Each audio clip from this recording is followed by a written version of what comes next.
આજે મારે પબ્લિકને એક સવાલ પૂછવો છે. એવા તો ઘણા ખરા લોકો હશે કે જેના ઘણી બધી જગ્યાઓએ પૈસા ફસાયેલા હશે, કાં તો કોઈ લઈ લીધા હશે, કાં તો કોઈ લઈને પાછા ના આપતા હોય. એવી ઘણી બધી મેટરો તો દુનિયામાં બનતી જ હોય છે. પણ મારો આજે એક સવાલ છે કે શું કોઈ વ્યક્તિને કોઈ વ્યક્તિ પાસેથી પૈસા લેવાના હોય અને વ્યક્તિ ઘણા બધા વર્ષોથી લડતો હોય તો એનો મતલબ એવો છે કે એને ખંડણી માંગી? ના, પાછું એ વ્યક્તિએ વિજયભાઈ સવાણીએ ના તો આ વજુ કાતરોડિયાને કોઈ દિવસ ફોન કર્યો છે, ના તો આ કીર્તિ પટેલે કોલ કર્યો છે. હા, મેં લાઈવ જરૂર કર્યા છે, ગાળોય દીધી છે, પણ ક્યારે?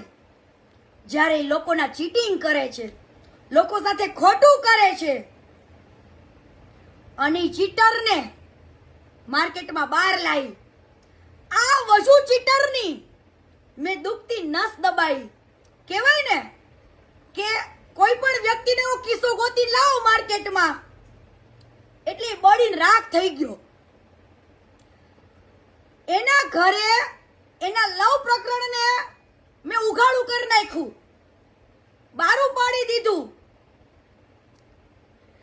તો આની ફેમિલીમાં ખબર પડી ગઈ ને, એટલા માટે આ વજુ કાતરોડિયાએ એની પ્રેમિકા ઉપર પણ ખોટો કેસ કર્યો. જે પ્રેમ એને 7-8 મહિનાથી હતો.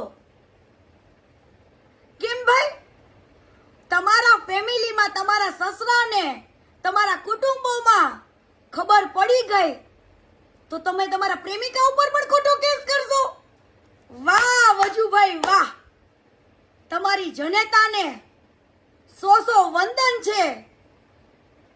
અને જયાબેનને પણ વંદન છે કે તમે આ વજુભાઈની વાત માનો છો. પણ વજુભાઈ,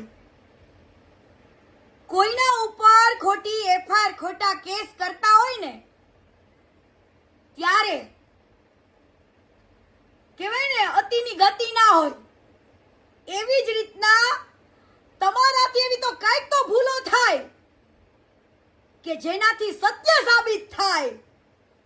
વજુભાઈ, ખોટા કેસ કરવા ને એ સહેલા છે, પણ એને સાબિત કરવા બહુ અઘરા છે.